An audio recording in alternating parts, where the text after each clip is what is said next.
Magandang gabi sa inyong lahat. Magandang gabi, San Jose del Monte. Naku, from afar, no, I was following all the developments nitong ALCO Region 3 sports and cultural competitions na ginaganap sa lungsod ng San Jose del Monte sa Bulacan. At nakikita ko talaga ang saya ng mga bata, ang excitement, ang kanilang passion, hindi lang na maglaro, kundi i-represent talaga ang kanilang mga schools, mga local colleges at ang kanilang mga bayan, no? At ito naman talaga ang dahilan kung bakit nandito tayo. Nandito tayong lahat para sa kanila. Kung ano ang ikakasaya nila, nandoon ang puso natin. Kaya naman, itong Mayor's Night, pasasalamatan natin talaga ng buong puso ang mayor ng lungsod ng San Jose del Monte, Bulacan, na walang iba kundi si Mayor Arturo Robes. Sir, thank you so much at ipapaabot namin sa inyo ang aming appreciation.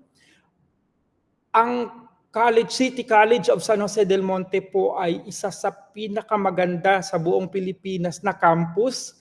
Manghang-mangha po kami nung una kaming nag-tour sa campus. Nakakatuwa po talaga at ang laki na po talaga ng kanyang development as considering na bunso namin ang City College of San Jose del Monte noon, siya yung youngest, at naungusan kaming lahat sa kanyang campus development. At dahil yan po sa di matatawarang leadership na inyo pong sinimulan, inyo pong pinapakita. At una-una kong ginawa nung pagdating ko sa aming bayan, pinakita ko yung litrato ng campus sa aming mga pinuno para naman ma-inspire din sila sa mga nangyayari. Very, very nice campus, kaya nakakatuwa po. Sa Mayor's Night na ito, thank you po so much for hosting this event. Simula nung hinost namin siya last year, ay wala pong gustong mag-host, no, kasi malaki yung gagastusin, maraming manpower requirements, at halos lahat ng opisina sa buong lungsod ay nagagambala, no? Pero nag-dare talaga ang San Jose del Monte. Congratulations talaga sa gitna ng election fiesta, no? Sa gitna ng ingay, sa gitna ng kabisihan nating lahat sa eleksyon, dinner ng City of San Jose del Monte. Ito'y talagang hindi matatawaran, no? Ngunit, syempre, bago ako magpunta sa aking role ngayon na magbigay ng future collaborations, batiin ko muna yung nandito ngayon. Nandito ngayon si Honorable Ginagalang Celso G. Francisco. Sir, magandang gabi. Chair ng Committee on Education ng City of San Jose del Monte. Siyempre, nandito yung ating Dr. Roger Ambida, ang kasalukuyang Pangulo ng ALCO Region 3. Sana nandito pa sa Director, hindi umaabot ng gabi si Director Laura Yusi ng Director 4, SHED Regional Office 3. Pero ever supportive itong si Ma'am, lagi siyang nandiriyan.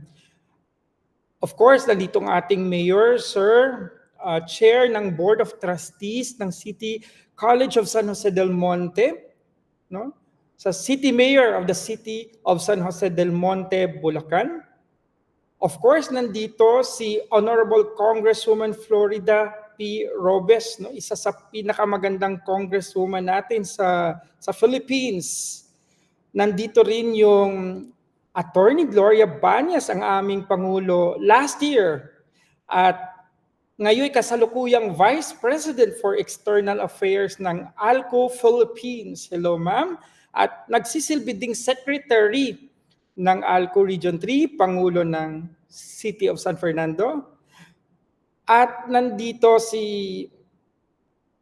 yung dating Pangulo ng City College of San Jose del Monte, si Dr. Gerardo C. Cruz. Sir, magandang gabi sa inyong lahat. at magandang gabi sa lahat ng mga pangulo, mga college administrators, sa lahat ng local colleges and universities sa Region 3 na nandirito ngayon. Hindi ko na kayo isa-isahin, baka may mamimiss ako, no? At nakakahiya naman. Pero nandito yung aming Pangulo sa Dalubasaang Politekniko ng Lungsod ng Baliwag, si Dr. Emiterio Tiburcio. Tata Mitring, magandang gabi po. Sa ating future collaborations, of course, maraming naisip ang ALCO Region 3 simula pa nung kay Attorney Banyas hanggang ngayon kay Dr. Roger.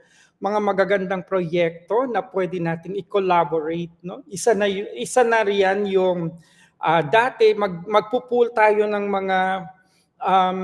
mga experts, no? Yung mga experts sa different fields kasi nakikita ng ALCO Region 3 na ang mga local colleges sa buong region ay may kanya-kanyang advokasya, may kanya-kanyang field of expertise, ika nga, at maaari itong i-share sa buong region. So magkakaroon ng supposedly mga textbooks na pag-o-authoran, ipagko-co-author ng mga field experts from different schools at magkakaroon siya ng collaboration para ang knowledge na strength ng isang school ay ma-share niya sa buong region, no?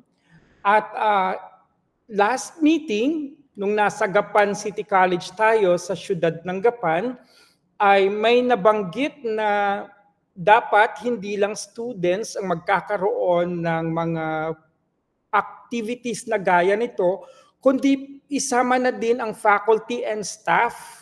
At isama na din natin yung mga kasamahan natin na closely related sa local colleges such as yung mga committee chair ng education sa bawat sanggunian, no?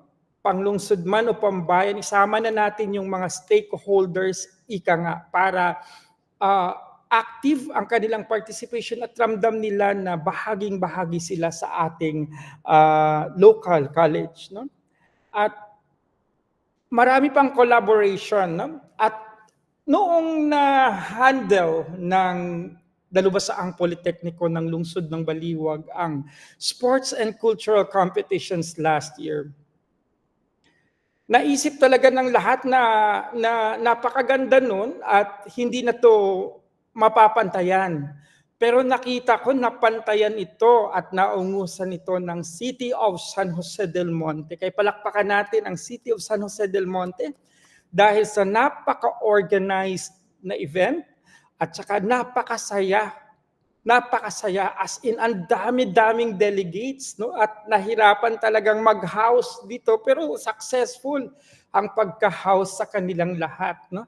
At sana may mag-dare na iba pang schools, local colleges na sasalo ngayon sa bandila ng ALCO Region 3 sports and cultural competitions. Kasi maniwala kayo sa akin at hindi, ito talaga ang pagkakataon at pamamaraan kung saan nagbabanding ang ating mga estudyante na they belong. Lagi-lagi nilang nararamdaman na hindi kami private, hindi kami kasama sa Bulprisa, hindi din kami kasama sa mga DepEd events, no? Ito, ALCO is the place, is the venue kung saan mararanasan ng mga bata na mayroon silang kapatid. Hindi lang sa kanilang lugar, kundi sa ibang lugar sa rehiyon, mayroon silang kaparehong estudyanteng suportado ng local government, scholar ng local government, no? At mararamdaman nila na hindi sila sui generis, so hindi sila nag-iisa, kundi bahagi sila ng mas malaki at mas malawak na network ng mga mag-aaral. At meron silang lugar at meron silang pwesto sa pamayanan. So ito talaga, kaya idinidare namin yung other local colleges na sila ang next. At sana meron nang nag-decide. At kung wala naman, ay Mapaisip na ulit ang City College of San Jose del Monte at ang Dalubasaan Politekniko ng lungsod ng Baliwag para lang tuloy-tuloy ang ating samahan. No? At muli, mula dito sa Hualien, Taiwan, at ako'y paalis na, papauwi na ako ng Philippines mamaya para sumali sa iba pang mga events sa subsequent days ng ALCO Regional Games. Thank you so much. Mula dito sa Taiwan, thank you so much. At kita-kita tayo. Mayor, thank you. Saludo sa inyong leadership. Napakaganda po yung campus. Hindi po ako mag-atubiling sabihin na ito po ang isa.